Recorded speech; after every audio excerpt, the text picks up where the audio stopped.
గత కొన్ని రోజులుగా మరి సేవకులు పెద్దలు డేవిడ్ అన్న గారు ఆలోచన చేసి ప్రార్థించి ఆహ్వానించి ఈరోజు ఏర్పరిచి ప్రభు అవకాశం ఇచ్చినందుకు ప్రభు కూడా స్తోత్రాలు చెల్లిస్తున్నాం. అలాగే అన్నకు కూడా వందనాలు తెలియజేస్తున్నాను. ఇక్కడ చేరి వచ్చిన మీకును అలాగే స్టేజ్ మీద ఉన్న ప్రతి ఒక్కరికి పేరు పేరున వందనాలు తెలియజేస్తున్నాను. వాక్యం నిమిత్తమై యోనా గ్రంథము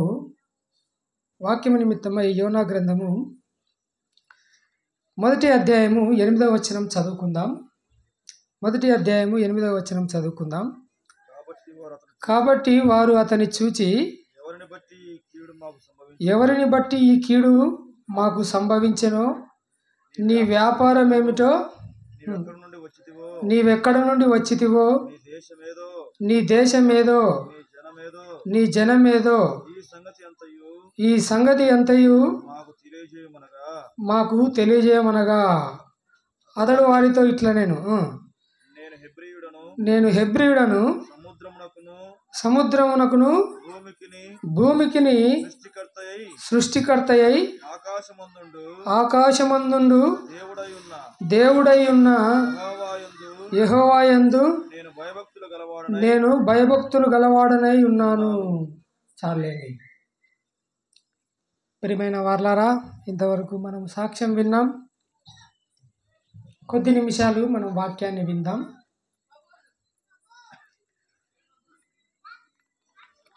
క్రొత్త నిబంధనలో కూడా ఒక్క వచనాన్ని చూపిస్తాను. ఒక వచనాన్ని చదువుదాం. లూకాసు వార్త 9వ అధ్యాయము 44వ వచనం 2వ లైన్లో ఇలాగుంది చూడండి. లూకాసు వార్త 9వ అధ్యాయం 44వ వచనం, ఆయన చేసిన కార్యములన్నిటినీ అనే వచనం 44వ వచనం 9వ అధ్యాయంలో 2వ లైన్లో ఈ మాటలు మీ చెవిలో నాటనీయుడి అనే మాట ఉన్నది చూడండి. చాలండి. 9వ అధ్యాయం లూకాసు వార్త 44వ వచనంలో ఈ మాటలు మీ చెవిలో నాటనీయుడి. ఈ రాత్రి వేళ ప్రియమైన వారలారా, ఇక్కడ కూర్చొని వింటున్న మీరు, ఈ మైకు ద్వారా వింటున్న వారును కొన్ని నిమిషాలు ప్రభువుని గురించిన మాటలు వినబోతున్నాం. మీరును ఈ మాటలు మీ చెవిలో నాటనీయుడి. ఒక భూమిలో చెట్టు ఎలాగో నాటుకొని అది ఎలాగో జీవించగలుగుతుందో, ఈ మాటలు మీ చెవిలో ఈ రాత్రిలో నాటనీయుడి.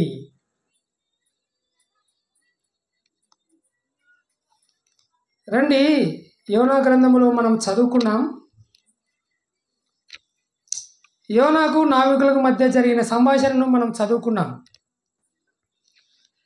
8వ వచనంలో యోనాను ఆ నావికులు అడుగుతున్నారు, నీవెవడనో, ఎక్కడి నుండి వచ్చావో, నీ వ్యాపారం ఏమిటో, నీ దేశం ఏమిటో, నీ జనమేమిటో చెప్పమని ఆయన అడుగుతున్నారు. ఆయన అడుగుతుండగా 9వ వచనంలో ఆయన మాట్లాడుతున్నాడు. 2వ లైన్లో, నేను హెబ్రీయుడను, సముద్రమునకును భూమికిని సృష్టికర్తయై ఆకాశమందుండు దేవుడై ఉన్న యెహోవాయందు నేను భయభక్తులు గలవాడనై ఉన్నాను అన్నాడు. వారు ఏమని అడిగారంటే, యోనాను, నీ పేరేంటి, నీ తల్లిదండ్రులు ఎవరు, నువ్వు ఎవరు అన్నట్టుగా వారు అడిగారు. వారు అడిగిన విషయం ఒకటి, యోనా సమాధానం ఇచ్చిన విషయం ఇంకొకటి ఉన్నది చూడండి. వారు భౌతిక సంబంధమైన విషయాన్ని యోనాను అడగగా, యోనా తన పేరు కూడా చెప్పలేదు. నువ్వు ఎవరు అని వారు అడగగా, ఎవరినైనా మనం నీ ఎవరో, నీ పేరేంటి, నువ్వు ఎవరు, నీ ఊరేంటి అని అడిగితే వారు చెప్తారు కదా, నా పేరు ఫలానా, మా తల్లిదండ్రుల పేరు ఫలానా, మా ఊరు ఇది, మా జాతి ఇది, ఇలాగ చెప్తారు కదా. అలానే ఆ నావికులు ఆయనను ప్రశ్నించినారు. ఆయనను ప్రశ్నించగా ఆయన తన పేరు కూడా చెప్పలేదు చూడండి. 9వ వచనంలో నేను హెబ్రీయుడను అని ఒక మాట వినియోగించినాడు, కానీ తన పేరు చెప్పలేదు, తన తల్లిదండ్రుల పేరు చెప్పలేదు, తన ఊరు పేరు చెప్పలేదు. 8వ వచనంలో వారు భౌతిక సంబంధమైన సమాచారాన్ని వారు అడిగారు. 9వ వచనంలో యోనా మాట్లాడుతూ ఆత్మ సంబంధమైన సమాచారాన్ని యోనా అందించారు. చాలా విచిత్రమైన వచనాలు ఈ రెండు. వారు ఏదైతే అడిగినారో యోనా వారికి అది ఇవ్వలేదు. పోగా వారికి ఏది అవసరమో ఆ విషయాన్ని వారికి అందించాడు యోనా. ఎంత ఆత్మ తెలివి కలిగినోడు యోనా, ఈ రాత్రి వేళ మీరు గమనించాలని మీకు తెలియజేస్తున్నాను. నీవు ఎవరో, నీ ఊరేంటో, నీ జాతి ఏంటో, నువ్వు ఎవడవో అని వారు అడగగా యోనా తన పేరు కూడా చెప్పకుండా ఆత్మ సంబంధమైన పర సంబంధమైన విషయాలను యోనా చెప్తున్నాడు. చూడండి, మరలా చదువుదాం 9వ వచనం. అతడు వారితో ఇట్లనేను, నేను హెబ్రిడను, సముద్రమునకును భూమికిని సృష్టికర్త అయి ఆకాశమందున్న దేవునికి భయభక్తులు గలవాడనై ఉన్నాను అన్నాడు. 3 విషయాలు చెప్పాడు. చూడండి, ఈ ఆదివారం కూడా ముక్కలు తినొచ్చింట కదా, 3 ముక్కలు. అలాంటి ముక్కలు 3 చెప్పాడు. ఏం చెప్పలే. భూమికిని సముద్రమునకును సృష్టికర్త. ఈ భూలోకములో ఏ జీవి జీవించాలన్నా, ఎవరు జీవించాలన్నా ఉంటే భూమి మీద ఉండాలా, లేకుంటే సముద్రంలో ఉండాలి, అంతే. సృష్టి రహస్యాన్ని ఒక మాటలో చెప్పేసినాడు. భూమికిని సముద్రమునకు సృష్టికర్త అయిన వాడు ఆకాశమందున్నాడు. ఆయనకు మనుషులు భయభక్తులు కలిగి ఉండాలా, నేను కలిగి ఉన్నానని సూక్ష్మంలో మోక్షాన్ని చెప్పాడండి. అంతే, ఏం లేదు. సింపుల్గా చెప్పాడు సువార్త. పరలోకంలో ఉండే దేవుడు అనేవాడు భూలోకాన్ని సముద్రాన్ని సృజించినాడు. ఆయన ఆకాశంలో ఉన్నాడు. ఆయన యందు మనిషి భయభక్తులు కలిగి ఉండాలని చెప్తున్నాడు, అంతే. చూడండి, ఇంకా ముందుకు వెళ్దాం.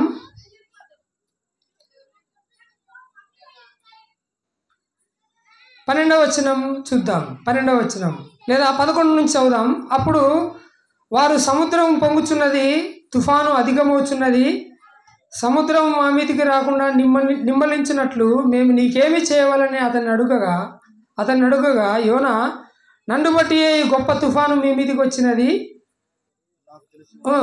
నాకు తెలిసి ఉన్నది. నన్ను ఎత్తి సముద్రంలో పడవేయడని, అప్పుడు సముద్రం మీ మీదికి రాకుండా నిమ్మలించునని అతడు వారితో చెప్పాను. మనమందరంలో ఎరిగిన విషయాలు ఉన్నాయి కాబట్టి నేను ముందుకు దాటి వెళ్తున్నాను సమయానుకూలాన్ని బట్టి. ఆ గొప్ప తుఫాను చెలరేగింది ఓడలో నావికులు ఉన్నారు. అది సరుకులు తీసుకొని వెళ్ళే ఓడ. 5వ వచనంలో వారు సరుకులను సముద్రంలో పడవేస్తారని రాయబడింది.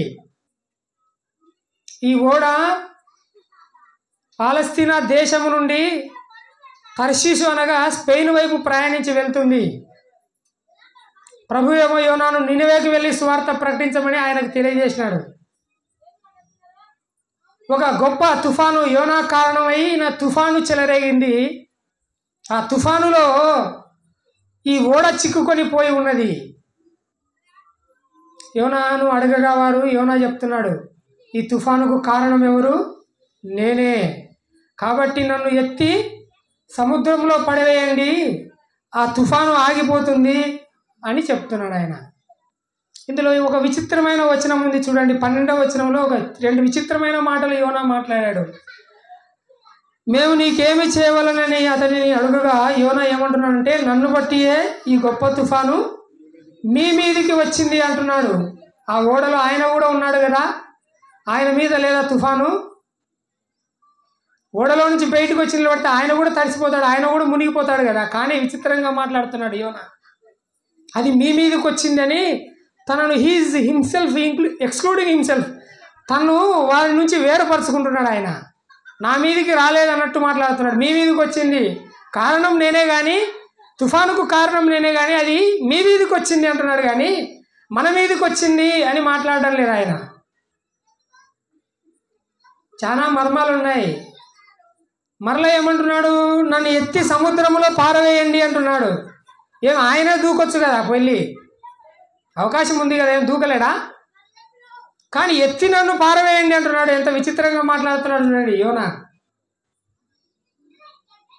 ఎందుకంటే తనకు తానుగా దూకితే వారికి తెలియదు కదా, ఎవరి వల్ల తుఫాను వచ్చిందో ఆ తుఫాను తర్వాత ఎలాగో ఆగిపోతుందో వారికి తెలియదు కాబట్టి ప్రభువు వారిని ఆ ఓడలో రక్షించబోచున్నాడు అనే విషయం వారికి తెలియాలని నన్ను ఎత్తి పారవేయండి అని యోనా చెప్తున్నాడు. ఆయన దూకకుండా మీరు ఎత్తి నన్ను పారవేయండి అంటున్నాడు ఆయన. చూడండి, చదువుదాం. 13వ వచనం, 12వ వచనంలో నన్ను ఎత్తి పారవేయండి, అది మీ మీదికి రాదన్నాడు, నిమ్మలిస్తుంది అన్నాడు. 13వ వచనం, వారు ఓడను దరికి తెచ్చుటకు తెడ్లను బహుబలముగా వేసిరి గాని గాలి తమకు ఎదురై వారి ప్రయత్నము వ్యర్థమైపోయింది. ఈయన నన్ను ఎత్తి పారేయండి, కారణం నేనే, ఈ తుఫానుకు కారణం నేనే, కీడు అన్నారు వారు. 8వ వచనంలో ఈ కీడు అన్నారు, అంటే ఈ కీడు కారణం నేనే, నన్ను ఎత్తి పారవేయండి, నన్ను ఎత్తి పారవేయండి అని అడిగినాడు ఆయన. కానీ వారు నమ్మలే, ఈయనే భలే చెప్తున్నాడు అన్నట్టుగా వారి ప్రయత్నానికి వారు వెళ్ళిపోయినారు. ఆయనను నమ్మలేదు వారు వెళ్ళిపోయి వారు ప్రయత్నం చేసుకుంటూ తెడ్లను బహుబలముగా వేసినారు కానీ కుదరలే, వ్యర్థమైంది. వ్యర్థమైన తర్వాత 14వ వచనం, కాబట్టి వారు యెహోవా నీ చిత్త ప్రకారముగా నీవే దీన్ని చేసితివి, ఈ మనుషుని బట్టి మమ్మను లయము చేయకుందువుగాక, నిర్దోషిని చంపితన నేరం మా మీద మోపకుందువుగాక అని యెహోవాకు మనవి చేసుకొని యోనాను ఎత్తి సముద్రంలో పడవేసిరి. పడవేయగానే సముద్రం పొంగకుండా ఆగెను.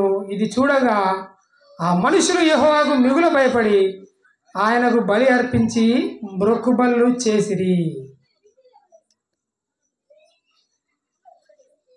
ఆ ఓడలో ఉన్నవారు వారు యోనాను ఎత్తివేయమంటే వారి ప్రయత్నం చేసి విఫలమయ్యి వ్యర్థమయ్యి తర్వాత యోనాను నిర్దోషిగా వారి ఎదుట కనబడగా ఆ నిర్దోషిని తీసుకొని వారు సముద్రంలో పారవేసగా ఆ పారవేసిన వెంటనే సముద్రము నిమ్మలించుట మనం చూస్తున్నాం. ప్రియమైన వారలారా, ఆ ఉపద్రవంలో, ఆ ఉప్పెనలో అసలు వారు బ్రతుకుతారనే నమ్మకం లేని స్థితిలో వారి ప్రాణాలు వారివి కావు అని ఆ గొప్ప తుఫానులో ఉపద్రవంలో వారు ఉండగా యోనా వారికి ఎక్కువ ఏం చెప్పలేదు. 9వ వచనంలో 3 ముక్కలు చెప్పాడు. ప్రభువు పరలోకంలో ఉన్నాడు, భూమిని సముద్రాన్ని సృజించిన వాడు ఆయనే, మనిషి అనేవాడు ఆయన ముందు భయభక్తులు కలిగి ఉండాలని 3 మాటలు చెప్పాడు. సూక్ష్మంలో మోక్షాన్ని చెప్పాడు వారికి. మొదట వారు నమ్మలేదు కానీ తర్వాత తెలుసుకున్నారు. వారి ప్రయత్నాలు విఫలము కాగా యోనాను ఎత్తి సముద్రంలో పడవేయగా వారు మిగుల భయపడి ఆయనకు మ్రొక్కుబళ్ళు చేసి ఆయనకు బలి అర్పించినట్టుగా మనం చూస్తున్నాం. అంటే వారు కూడా మనసు మారిపోయినారు. ప్రభువుకు బలులు అర్పించేవారు ఎవరు? ప్రభువును అంగీకరించిన వారే ఆయనకు బలులు అర్పించగలరు. ఆయనకు బలులు అర్పించి వారు మొక్కినారంటే వారు కూడా ప్రభువును అంగీకరించారు. ఎటువంటి శక్తి గలవాడో, ఎటువంటి టాలెంట్ గలవాడో చూడండి యోనా. ప్రపంచ చరిత్రలో అంత గొప్ప ఉపద్రవంలో, అంత తుఫానులో సువార్త చెప్పిన చరిత్ర నాకు తెలిసి ఈయనకు ఒక్కొనికే ఉంది. ఆ గొప్ప తుఫానులో కూడా అంతమందిని రక్షించిన చరిత్ర ఆయనకు మాత్రమే ఉందనుకుంటున్నాను నేను.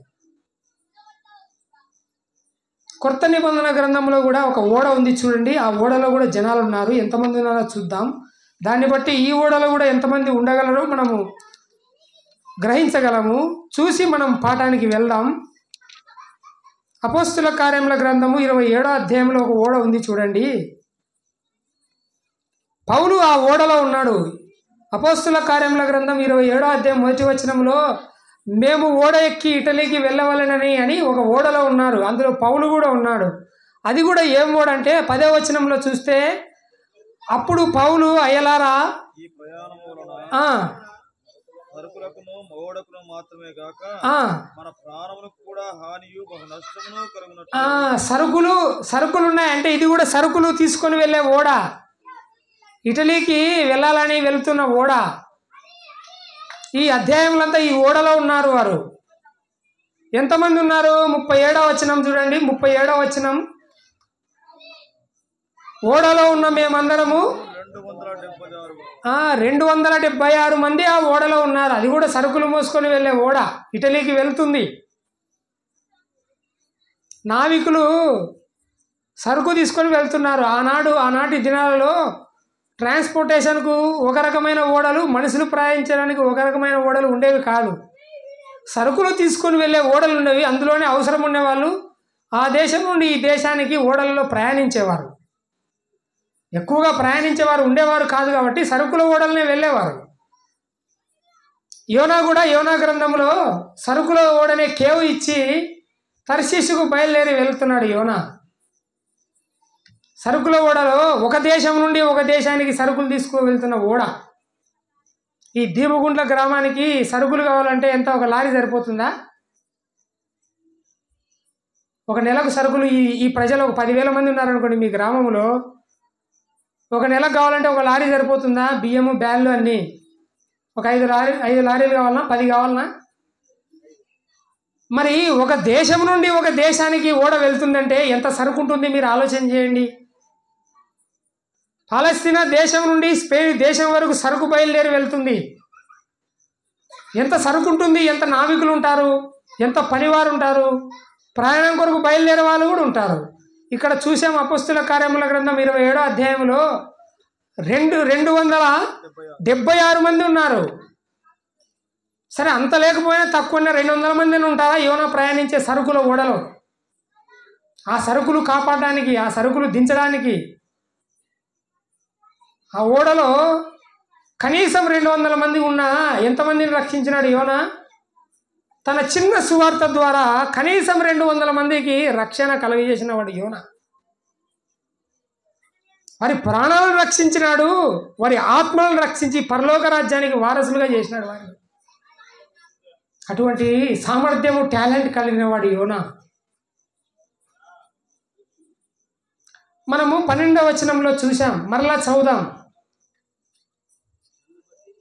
నన్ను బట్టియే ఈ గొప్ప తుఫాను మీ మీదికి వచ్చినది, నాకు తెలిసి ఉన్నది.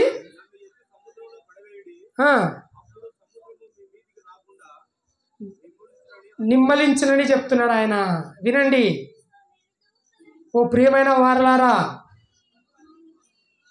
ఈ గొప్ప తుఫానుకు కారణం నేనే కాబట్టి నన్ను ఎత్తి సముద్రంలో పడవేయండి. ఈ గొప్ప తుఫానుకు కారణం నేనే కాబట్టి నన్ను ఎత్తి సముద్రంలో పడవేయడని ఆయన బాధ్యత తీసుకుంటున్నాడు. ప్రియమైన వారలారా, ఈ తుఫానుకు కారణం నేనే కాబట్టి దానికి బాధ్యత నాదే, నేనే బాధ్యత వహిస్తున్నాను. ఈ కారణం నాది కాబట్టి దీనికి బాధ్యత కూడా నాదే, నన్ను ఎత్తి సముద్రంలో పడవేయండి అని యోనా మాట్లాడుతున్నాడు. తుఫానుకు కారణమైన వాడు బాధ్యత తీసుకుంటున్నాడు. నన్ను ఎత్తి సముద్రంలో పడవేయండి అని బాధ్యత తీసుకుంటున్నాడు. సరే, క్రొత్త నిబంధనకు రండి. ఇక్కడ కూడా ఒక ఆయన ఒకదానికి కారణమై ఉన్నాడు. రోమాపత్రిక 5వ అధ్యాయం 12వ వచనం చూడండి. క్రొత్త నిబంధన గ్రంథంలో కూడా ఒక ఆయన ఉన్నాడు కారణంగా. రోమాపత్రిక 5వ అధ్యాయం 12వ వచనంలో ఇట్లుండగా ఒక మనుషుని ద్వారా పాపమును, పాపము ద్వారా మరణమును లోకములో ఎలాగూ ప్రవేశించెను, అలాగుననే మనుషులందరూ పాపం చేసినందున మరణము అందరికీ సంప్రాప్తమాయెను. ఇక్కడ ఒక మనుషుడు ఉన్నాడు, ఆదాము గురించి మాట్లాడుతున్నాడు. ఈ మనుషుడు దేనికి కారణమయ్యాడు? ఒక మనుషుని ద్వారా పాపము ద్వారా మరణము ఈ లోకంలోనికి ప్రవేశించినాయి, సంభవించినాయి. ఒక మనుషుడు పాపానికి, మరణానికి కారణమై ఉన్నాడు. కారణమైన వాడు ఏం చేయాలా? బాధ్యత తీసుకోవాలి కదా. యోనా తుఫానుకు కారణమైనాడు, బాధ్యత ఆయనే తీసుకున్నాడు. నన్ను ఎత్తి సముద్రంలో పారవేయండి అని బాధ్యత వహించినాడు యోనా. ఇక్కడ ఒక మనుషుడు ఉన్నాడు, ఆది మనుషుడైన ఆదాము. ఇట్లుండగా ఒక మనుషుని ద్వారా, అసలు ఆ పదాలు చెప్పడానికే నాకు ఇష్టం లేదు. అవి అన్ని మంచి పదాలా? అవి రెండు. ఇట్లుండగా ఒక మనుషుని ద్వారా మంచి జరగలేదు కదా. అయితే బాధ్యత ఎవరు తీసుకున్నారు? 18వ వచనం చూడండి, ఇదే రోమపత్రిక 18వ వచనం లేదా 17 చివరిలో చూడండి, 17 చివరి లైను. యేసుక్రీస్తును ఒకని ద్వారానే అన్నాడు. 19వ వచనంలో కూడా 2వ లైన్లో అలాగే ఒకని విధేయత వలన అనేకులు నీతిమంతులుగా చేయబడుదురు. 15వ వచనంలో 5వ అధ్యాయం రోమపత్రిక 12వ వచనంలో కారణం ఒకరయ్యారు, బాధ్యత ఎవరు తీసుకున్నారు? ఇంకొకరు తీసుకున్నారు బాధ్యత. చాలా విచిత్రమైనది. కారణము, ఆ మరణానికి పాపానికి కారణం ఒకరైతే ఆ మరణం నుండి పాపం నుండి విడిపించుటకు బాధ్యత ఎవరు తీసుకున్నారు? ఇంకొక మనుషుడు తీసుకున్నాడు బాధ్యత. ఈ రాత్రి వేళ గమనించండి, బాధ్యత తీసుకున్నవాడు మన మధ్యలో ఉన్నాడు. ఈ రాత్రి వేళ మనుషుడు చేయలేడని, మనుషుని వల్ల కాదని, ఆ పాపం నుండి మరణం నుండి విడిపించుట మనుషుని వల్ల కాదని బాధ్యత ఎవరు తీసుకున్నాడంటే యేసుక్రీస్తు అనే మనుషుడు, మానవ రూపంలో వచ్చిన దేవుడు, దేవుని కుమారుడు బాధ్యత తీసుకున్నాడు.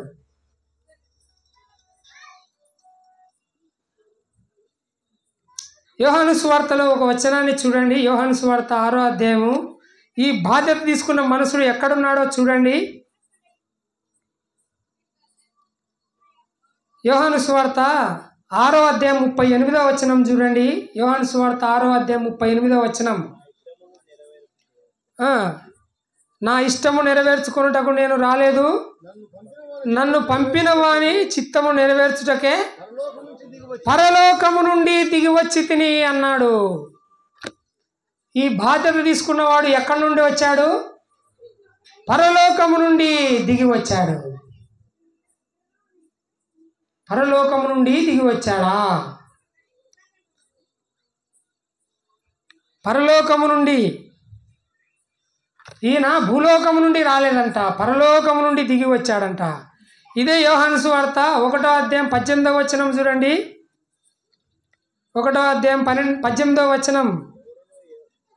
ఎవడును ఎప్పుడైనను దేవుని చూడలేదు, తండ్రి రొమ్మున ఉన్న అద్వితీయ కుమారుడు ఎక్కడున్నాడు? ఈయన పరలోకంలో తండ్రి రొమ్మున ఉన్నవాడు. మనుషునికి బదులుగా బాధ్యత తీసుకున్నవాడు ఎవరు? పరలోకంలో ఉండే ప్రభువు. పరలోకం నుండి దిగి వచ్చిన వాడు, తండ్రి రొమ్మున ఉన్నవాడు. ఆయన మాట్లాడుతున్నాడు. మనుషునికి బదులుగా బాధ్యత తీసుకున్న ప్రభువు ఈ రాత్రి వేళ మన మధ్యన ఉన్నాడు. మనం ఆయన ఎలాగూ బాధ్యత తీసుకున్నాడో వినబోచున్నాం. ప్రియమైన వారలారా, పరలోకం నుండి వచ్చాడా? నంద్యాల నుండి మీ ఊర్లో ఉంటే ఎవరైనా రోజు వచ్చి బైక్ వేసుకొని వచ్చి ఎక్కించుకుపోతున్నారు అనుకోండి, ఆయనకు భలే పలుకుబడి ఉంది, రోజు వచ్చి బండ్లు ఎక్కించుకుపోతారు ఆయన్ను అంటారా లేదా? లేదా రోజు కారు వచ్చి నంద్యాల నుంచి ఎక్కించుకొని వెళ్తున్నారు అనుకోండి, ఏం పలుకుబడి అయింది, రోజు కారు వస్తుంది ఆయన కోసం అంటారు. ఈయన ఎక్కడి నుండి వచ్చాడు? పరలోకం నుండి దిగి వచ్చాడు. పరలోకంలో ఎలాగున్నాడు ఆయన? పరలోకంలో ఎలాగు తండ్రి రొమ్ములో ఉన్నాడు. ఎలాగున్నాడు చూడండి. 1 తిమోతి పత్రిక 6వ అధ్యాయం 16వ వచనంలో చూడండి ఎలాగున్నాడు పరలోకంలో ఆయన. 1 తిమోతి పత్రిక 6వ అధ్యాయం 16వ వచనము చూడండి. సమీపింపరాని తేజస్సులో ఆయన మాత్రమే వసించుచు అమరత్వం గలవాడై ఉన్నాడా? సమీపింపరాని తేజస్సు, దగ్గరికి కూడా వెళ్ళలేనటువంటి వెలుగులో ఉన్నాడా పరలోకంలో? ఆయన మాత్రమే వసించేవాడు. ఇంకా ఎవ్వరు వసించలేరు, అంటే నివసించలేరు, ఉండలేరు ఆ ప్రాంతంలో. అక్కడ ఉన్నాడు ప్రభు. ఆయన అమరత్వం గలవాడై ఉన్నాడు, అంటే మరణం లేనివాడుగా ఉన్నాడు. సమీపింపరాని తేజస్సు అంటే దగ్గరికి వెళ్ళలేనటువంటి వెలుగులో ఆయన నివసిస్తూ మరణం లేనివాడుగా ఉన్నాడు పరలోకంలో. అటువంటి ప్రియ ప్రభువా మన కొరకు వచ్చింది. ప్రకటన గ్రంథంలో 4వ అధ్యాయము 8వ వచనంలో చూడండి. ప్రకటన గ్రంథంలో 4వ అధ్యాయం 8వ వచనం చూడండి. ఈ 4 జీవులలో ప్రతి జీవికి 6 రెక్కలు ఉండెను.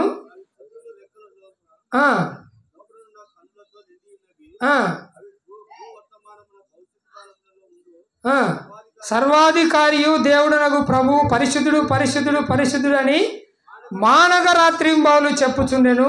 ఆ సింహాసనమందు ఆసీనుడయుండి యుగ యుగములు జీవించుతున్న వానికి మహిమయు ఘనతయు కృతజ్ఞతాస్తుతులు కలుగునుగాక అని ఆ జీవులు కీర్తించుచుండగా. పరలోకంలో చాలండి, ఇంకా చాలా విషయాలు ఉన్నాయి ఆయన గురించి. పరలోకంలో ఎలాగున్నాడో చూడండి. ఆయన ఆ దేవదూతలు, 6 రెక్కలు గల దేవదూతలు ఆయన్ను చూడలేక 2 రెక్కలతో కళ్ళను కప్పుకొని 2 రెక్కలతో ఎగురుతూ ఆయనను పరిశుద్ధుడు పరిశుద్ధుడు పరిశుద్ధుడు అని మానగా స్తుతిస్తూ ఆరాధిస్తూ ఆయన సింహాసనం మీద కూర్చొని ఉండగా ఆయనకు మహిమ ఘనత ప్రభావములు, ఆయన స్థానం పరలోకంలో, ఆయన సింహాసనం, ఆ సింహాసనం మీద ఉన్న ప్రభువు ఎలాగున్నాడో చూడండి. సింహాసనం మీద ఆయన ప్రభావం, ఆయన సార్వభౌమ అధికారం. ఆ పరలోకంలో ఉండే ప్రభువు సమీపింపరాని తేజస్సులో ఉన్నవాడు, మరణం లేకుండా ఆ సింహాసనం మీద కూర్చొని ఉన్నవాడు, మహిమలో ఉన్నవాడు ఏమయ్యాడు? యోహాను సువార్త 6వ అధ్యాయం 38వ వచనంలో చదువుకున్నాం. పరలోకం నుండి దిగి వచ్చినాడన్నాడు. ఓహో, పరలోకం నుండి దిగి వచ్చినాడా మనిషి కోసము? ఒక మనిషి నంద్యాల నుంచి ఇక్కడికి వచ్చి ఒకరిని ఎక్కించుకొని పోవడానికి వస్తే అబ్బా పలుకుబడి అంటున్నారే. యోహాను సువార్త 1వ అధ్యాయం 18వ వచనంలో తండ్రి రొమ్మున దాగి ఉన్న కుమారుడు ఒక శరీరాన్ని దాల్చుకొని ఆ సింహాసనం మీద ఉన్నవాడు ఆయనే ఒక శరీరధారిగా తయారై శరీరాన్ని దాల్చుకొని మనిషి కోసం భూలోకానికి రావడానికి సిద్ధపడుతున్నాడా? సిద్ధపడి 2024 సంవత్సరాల క్రితం భూలోకానికి వచ్చి పరలోకం నుండి దిగి వచ్చినానని చెప్పాడు. ఇందాక చూసాం మనం.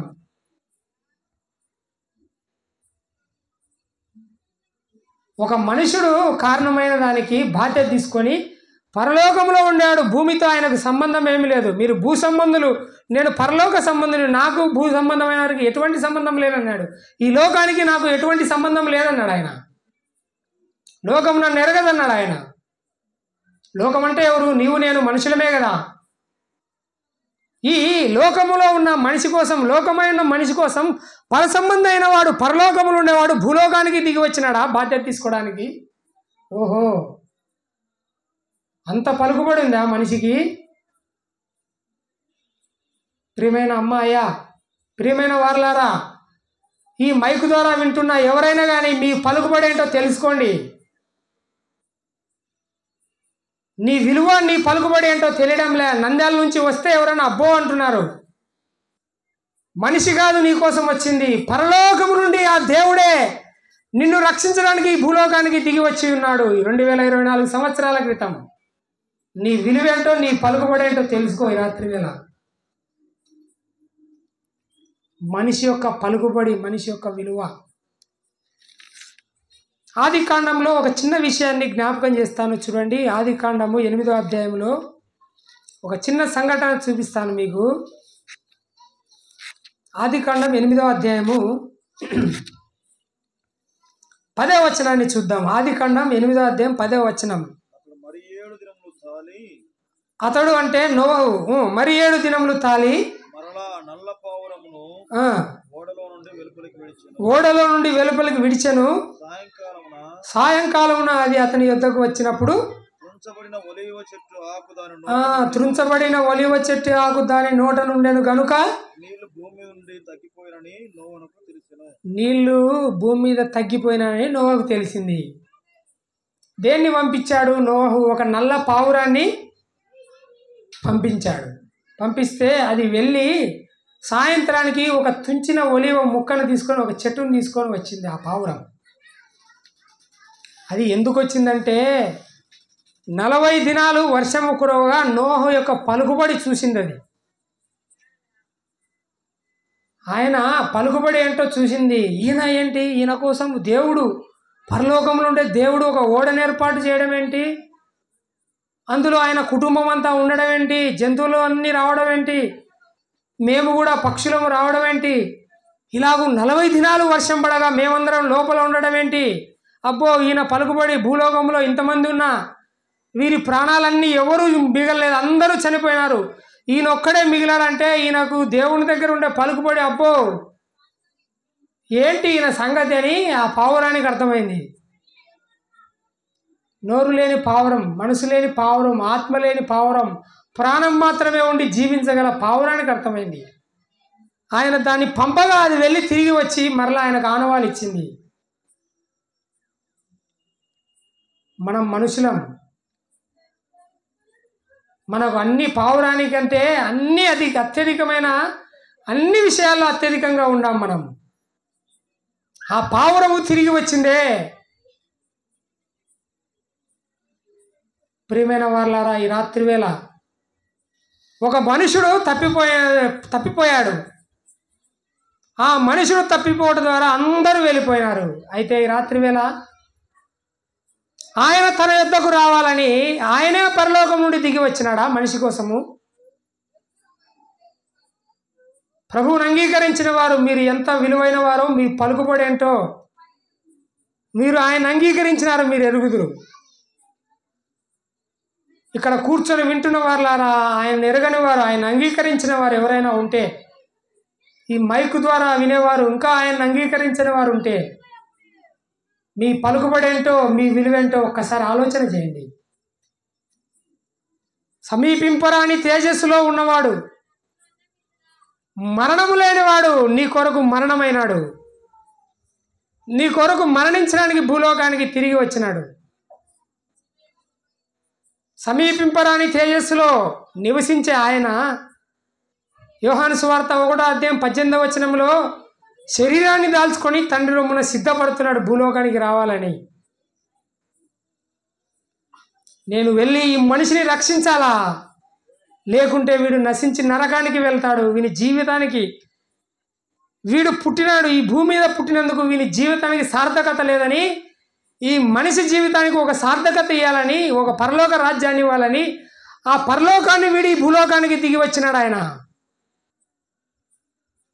నేను వెళ్ళకుంటే ఈ మానవుడు నశించి నరకానికి వెళ్తాడా, అయితే నేను వెళ్ళి రక్షించాలా అని ఆ తండ్రి రొమ్ములో ఆయన సిద్ధపడుతున్నాడు. జగత్తి పునాది వేయబడక ముందే ఆయన సిద్ధపడుతున్నాడు. నేను వెళ్ళాలా, వెళ్ళి ఆ మానవుని రక్షించాలా. నేను భూలోకానికి వెళ్తే వాడిని రక్షించడానికి నా మీద ఉమ్మి వేస్తాడా? నేను ఈ చేతులతో సృజించిన వాడు నా మీదనే ఉమ్మి వేస్తాడా? అయినను నేను వెళ్ళి వాడిని రక్షించాలని తను తాను తగ్గించుకొని, ఈ చేతులతో సృజించిన వాడు నా బట్టలు ఇప్పదీసి నన్ను నగ్నంగా నిలబెడతాడా? అయినను నేను వెళ్ళి వాడిని రక్షించాలా, నేను రక్షించకుంటే వానికి రక్షణ లేదు అని ఆ తండ్రి రొమ్ములో ఆయన సిద్ధపడుతున్నాడు. ఈ చేతులతో చేసిన వాడు అదే చేతులతో నేను సృజించగా వాడు కొరడాను చేత పట్టుకుని నన్ను వీపున కొడతాడా? అయినను నేను వెళ్ళి వాడిని రక్షించాలని ఆ తండ్రి రొమ్మునే సిద్ధపడుతున్నాడు ఆయన. ఈ చేతులతో నేను వాడిని సృజించగా వాడు నన్ను అవమానపరుస్తాడా, నన్ను గుద్దుతాడా? అయినను పర్వాలేదు, నేను వెళ్ళాలని తండ్రి రొమ్మున ఆయన సిద్ధపడుతున్నాడు. ప్రియమైన వారలారా, జగత్తి పునాది వేయబడక మునిపే అంటే ఆది కాండానికి ముందే, ఆది కాండం నుంచి ప్రభు వచ్చేంత వరకు 5000 సంవత్సరాలు, కనీసం 5000 ఏండ్లు నేను వెళ్ళాలా, భూలోకానికి వెళ్ళి ఈ మానవుని రక్షించాలా. మనం కూడా అనుకుంటున్నాం, ఎక్కడైనా వెళ్ళాలని అనుకుంటాం, మనల్ని ఎవరైనా పిలుస్తారు రమ్మని, పెళ్ళికో ఏదైనా విషయానికి వెళ్దాం అనుకున్నప్పుడు అక్కడ ఎవరైనా నచ్చనే మనకుందనుకో, ఏం పోతావు, పోతే వాడు మర్యాద ఇవ్వడు, ఏమేయడు, ఏం పోతావులే, వాడు సరిగానే విచారించాడు, మర్యాద ఇవ్వడు, వాడు ఏం చేయడు, ఇంకా మన బంధువులు ఉద్యోగస్తులు వాళ్ళు పెద్దలు ఇస్తే వాళ్ళని బాగా చూసుకుంటారు, మనం లెక్క చేయడు, ఏం పోతావుతి అని అనిపించి కొందరు ఆగిపోతుంటారు. అవునా కదా? నాకు అనిపిస్తుంది, మీకు అందరికీ అనిపించేదే. ఆ పరలోకంలో తండ్రి రొమ్మున ఉన్న కుమారుడు మన కోసం శరీరం దాల్చుకొని భూలోకానికి వెళ్ళాలా అని ఆయన సిద్ధపడుతున్నప్పుడు, నేను వెళితే నేను సృజించిన వాడే, నేను వాని కోసమే వాడిని రక్షించాలని, వాడిని పరలోక రాజ్యానికి తీసుకొని వెళ్ళాలని నేను వాని కోసం వెళ్తుంటే నన్ను కొడతాడా? ఏం పోతావుతి అని ఆయన ఆగిపోయాడా? అసలు నేను వెళ్తే నన్ను తూ అని ఉమ్మేస్తాడా నా మీద? అయినను పర్వాలేదు, నేను వెళ్ళకుంటే వానికి నిత్య జీవం లేదు, వాడు నరకానికి వెళ్ళి నశించి నిత్య నరకాగ్నిలో వెళ్ళవలసిందని చెప్పేసి,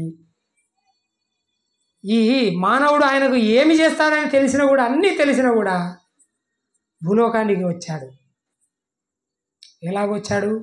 ఆయన జన్మించడానికి రాగా, ఆయన జన్మించే సందర్భంలో పశువుల పాకలో జన్మించినాడు. ఆయన తీసుకుని వెళ్ళి పశువుల తొట్టిలో పడుకోవడం పెట్టినారు. పరలోకము నుండి, మహిమలో అమరత్వం నుండి ఈ మానవుని రక్షించడానికి భూలోకానికి రాగా ఆయనకు మిగిలింది పశువుల పాక, పశువుల తొట్టి. ఎవరి కోసం? నీ కోసం, నా కోసం, ఈ మానవ జాతి కోసం ఎంతగా తగ్గించుకున్నాడో చూడండి. పశువుల పాకలో, పశువుల తొట్టిలో. అసలు ఎవరైనా ప్రశ్నిస్తారా పశువుల పాకలో? ప్రపంచ చరిత్రలో ఎవరు డెలివరీ కాలేదండి పశువుల పాకలో. ఈయన ఒక్కడు మాత్రమే జన్మించినాడు. ఎందుకంటే నా అటువంటి మనిషి కాదు కాబట్టి. ఆయన ప్రత్యేకంగా మనుషులు జన్మించే చోట, ఒక పశువులు జన్మించే చోట నీ కోసం, నా కోసం జన్మించినాడు. అంత తగ్గించుకున్నాను ఈ మానవుడు. తగ్గించుకుని ఆయన మాట విని ఆయన దగ్గరికి రాలేకపోతున్నాడు. ఎంత దౌర్భాగ్యమో చూడండి. ఎన్నాళ్ళని ఇలాగుంటారు? ఆయన నీకోసము పరలోకం నుండి పశువుల పాకకు వచ్చాడు. ఆ మాత్రం గ్రహించలేకపోతున్నాడు ఈ మానవుడు.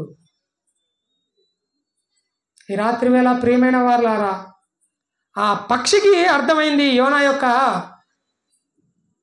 విలువ.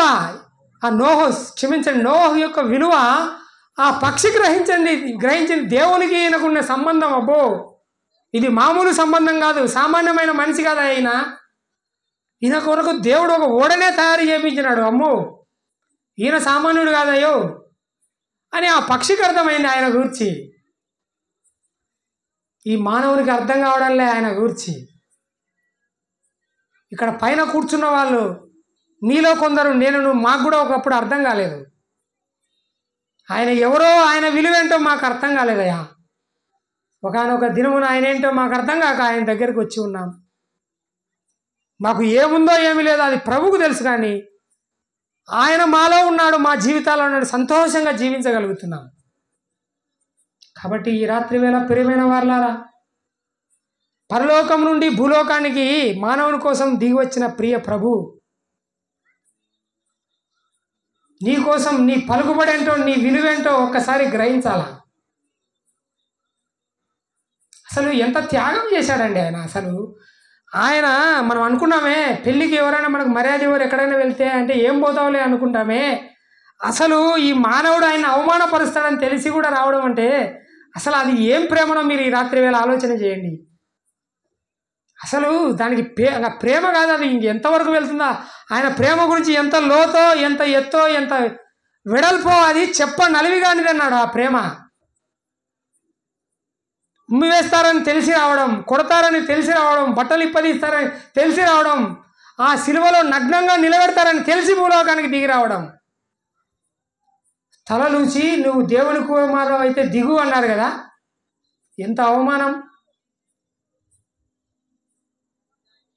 ఎవరన్నా ఇంట్లో మాట్లాడితే ఏదైనా చెప్తే వినకుండా ఇటు తలుపునారు అనుకోండి, ఏమంత పొగరు అంటారు. అవునా కదా? అంటే ఏంటి తలుపడం అంటే? పొగరది. అంటే వాళ్ళు పొగరుగా ఆయన తల ఊపుతున్నారనమాట. ఆయన లోకానికి, మానవ జాతికి రక్షణ ఇవ్వడానికి ఆ సిలువలో నిలబడగా ఆయన చేతులతో సృజించిన మానవుడు పొగరుగా తల ఊపి ఆయన అవమానపరుస్తున్నాడు. ఎన్నాళ్ళని 2024 సంవత్సరాలుగా ఆయనను అవమానపరుస్తారా? దూరంగా ఉండి మీకోసం కాదు ఆయన వచ్చింది, ఇక దూరం ఉండి ఎన్నాళ్ళు ఆయన అవమానపరుస్తారు? ఇంకా తల ఊపిన వారి లెక్కలో, ఉమ్మివేసిన వారి లెక్కలో, కొరడాలతో కొట్టిన వారి లెక్కలో, ఆయనను గేలి చేసి అవమానం చేసిన వారి లెక్కలో ఎన్నాళ్ళని ఉంటారు? ఈ రాత్రి వేళ ఆయనే పరలోకం నుండి భూలోకానికి వాక్యంగా వచ్చి మీతో మాట్లాడుతున్నాడు. మేము నంద్యాల నుండి వచ్చి మీకు బోధించగలుగుతున్నాం, కానీ రిప్రజెంటేటివ్స్గా ఆయనే ఈ రాత్రి వేళ మీతో మాట్లాడుతున్నాడు. ఈ రాత్రి వేళ ఆయన అంగీకరించిన వారు ఇంకా ఎవరైనా ఉంటే, మీ విలువ, మీ పలుకుబడి నంద్యాల నుంచి మనిషి రావడం కాదు, దీవగుంట్లకు మీకోసం. పరలోకం నుండి భూలోకానికి దేవుడే, మానవుడు కాదు ఆయన, దేవుడే భూలోకానికి వచ్చాడు నీకోసం, నా కోసం. ఆ విలువను పోగొట్టుకోద్దండి, ఆ పలుకుబడిని పోగొట్టుకొని ఆయనను అవమానపరచొద్దండి. ప్రేమైన వాళ్ళారా, నీకోసం నా కోసం వచ్చి ప్రాణం పెట్టిన ఆ ప్రియ ప్రభువు మన ముందుండగా, ఆ ప్రియ ప్రభువును అంగీకరించి మీరు కూడా ధన్యులే, పరలోక రాజ్యానికి వారసులు కావాలని ప్రభు యొక్క వాక్యము ద్వారా మీకు హెచ్చరిక చేస్తున్నాను. ఇంకా ప్రభువును అంగీకరించని వారుంటే, సేవకులు, పెద్దలు ఉన్నారు, వారి దగ్గరకు వస్తే మీకు తగిన విషయాలు చెప్పి మీకు ఇంకా ఎలాగూ ప్రభువును అంగీకరించాలో నేర్పించగలరు. ప్రభువు నాకు ఇచ్చిన ఈ అవకాశానికి ప్రభువుకు స్తోత్రములు. అలాగే ప్రేమించి ఆహ్వానించిన డేవిడ్ అన్న గారికి, స్థానిక దీపగుండ్ల సంఘం వారికి, చేరి వచ్చిన పరిశుద్ధులందరికీ ప్రేమ వందనాలు. ప్రభువు ఈ వాక్యాన్ని దీవించి అలాగూ తన ఆత్మ ద్వారా నడిపించును గాక.